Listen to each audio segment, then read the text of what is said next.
अस्सलाम वालेकुम नाज़रीन, आप देख रहे हैं 87 न्यूज़ और मैं हूं आपका होस्ट आसिम शुजाई।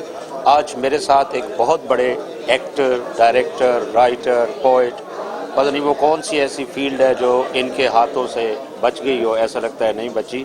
अली मून हमारे साथ मौजूद हैं। आइए हम उनसे पूछते हैं कि एक तो आज की ये जो पुरवकार तकरीब है इसमें शरीक भी हैं और दूसरा इसके हवाले से फिल्म इंडस्ट्री के हवाले से इनकी जो खिदमात हैं उनके हवाले से हम बात करेंगे। जी अली मून साहब, आप आज की तकरीब के बारे में क्या कहेंगे? जी माशाल्लाह, ऐसी फिल्में बननी चाहिए तो, क्योंकि फ़िल्म का नाम है वेख मेरा पंजाब।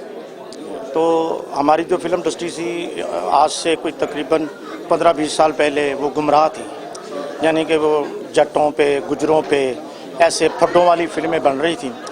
तो माशाल्लाह ये बड़ा अच्छा उन्होंने एक सिस्टम निकाला है कि अच्छी फिल्में बननी शुरू हो गई हैं और इससे देख देख के काफ़ी मेरा ख्याल है कोई 15-20 फिल्में शुरू हुई हैं। तो अच्छा, ये एक बड़ा चेंज आ रहा है मेरा ख्याल है, जी, जिसकी ज़रूरत थी। बिल्कुल ज़रूरत थी जी, इसकी इतनी ज़रूरत थी कि जैसे प्यासे आदमी को पानी की ज़रूरत है, तो हमें इनके साथ मिलके गामज़र रहना चाहिए और हमारी जो फिल्म इंडस्ट्री सोई हुई है इसे जगाए रखना चाहिए। अच्छा, आपकी भी माशाल्लाह as a writer, poet, director, actor, ये सारी फील्ड्स में आप कुछ अपने बारे में ज़रा पब्लिक को बताइए कि आपने कौन कौन से ऐसे कारनामा, वैसे तो बहुत किए हैं, लेकिन अब ताज़ा तरीन जो आपके कारनामे हैं इस फिल्म इंडस्ट्री के हवाले से, जो खिदमात आप सर अंजाम दे रहे हैं, वो ज़रा बताइए।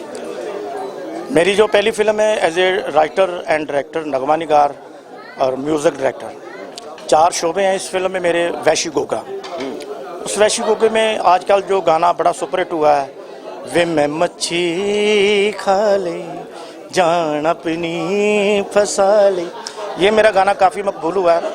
हर स्टेज पे, हर मेले पे, हर जगह भी जाओ, मच्छी वालों ने आजकल बहुत लगा रखा है। अच्छा, आजकल मच्छी, वैसे ठंड बहुत पड़ रही बहुत है ना, तो मच्छी वालों ने लगा रखा है ये गाना। और इसके अलावा मैं एज ए फिल्म मिट्टी पंजाब दी, ये इसको राइटर एंड डायरेक्टर मैं लिख रहा हूँ फिल्म को, और इंशाल्लाह ताला आपको दोबारा तकलीफ देंगे इसके बारे में कि आप फिर आएँ, क्योंकि मैं बड़े बड़े जो एक्टर हैं उन्हें बुलाऊँगा और उस खुशी के मौके पे आप भी शरीक होंगे और हमें भी खुशी होगी। जी, मुझे खुशी होगी कि अगर आप हमें दावत देंगे तो हम ज़रूर आपके पास आएंगे। और हम चाहते हैं कि आप जैसे लोग जो हैं, जो वाकई एक खिदमत कर रहे हैं इस मुल्क की, जिसकी ज़रूरत है, यानी आप एक एंटरटेनमेंट भी दे रहे हैं, एक क्रिएटिविटी दे रहे हैं, इसकी बहुत ज़रूरत है। आजकल जो भी नया राइटर या नया डायरेक्टर आ रहा है ना, उसकी यही कोशिश है कि मैं ना पब्लिक को तफरीह दूँ, एंटरटेनमेंट दूँ। तो क्योंकि वो पुराने लोग जो है ना, वो गंडासे, छुरे, कुहाड़े देख देख के ना वो बस हो चुके हैं। नई नस्ल तो ये देखती भी नहीं है। नई नस्ल जो है वो बहुत अच्छा चाहती है कि यार लव सॉन्ग हो, लव फिल्म हो, उसमें फाइट फूड ना हो। तो ऐसी चल रही हैं। कराची माशाल्लाह अच्छी फिल्में बना रहे हैं और उसके मुकाबले में जो आप लाहौर वालों ने कदम उठाया है, पंजाब वालों ने, इंशाल्लाह ताला ये उससे भी ऊपर आएगा। हाँ बिल्कुल, लाहौर तो आपको पता है गढ़ रहा है, पुराने दौर में आप जानते हैं कि वो गढ़ था, अब दोबारा जो है एक चेंज आ रहा है। बहुत बहुत शुक्रिया आपसे अली मून, बहुत खुशी हुई आपसे मुलाकात करके। My name is Ali moon और मेरे उस्ताद जनाब रंगीला साहब, बड़ी दुनिया लेजेंड, हाँ जी, वो वाले रंगीला साहब। और मैं गायकी में जिनका शागिर्द हूँ उनका नाम तुफैल न्याजी साहब है। वाह वाह, ठीक है। शायरी में जिनका मैं शागिर्द हूँ उनका नाम है मोहम्मद शरीफ आजज, और डायरेक्टर के हवाले से रंगीला साहब हैं और कैफी साहब। वाह जी, बहुत बड़ी बड़ी हस्तियों के साथ आप रहे हैं और वो उनके असरात भी आपके अंदर नजर आ रहे हैं। बहुत शुक्रिया आपका, बड़ी मेहरबानी अली मून।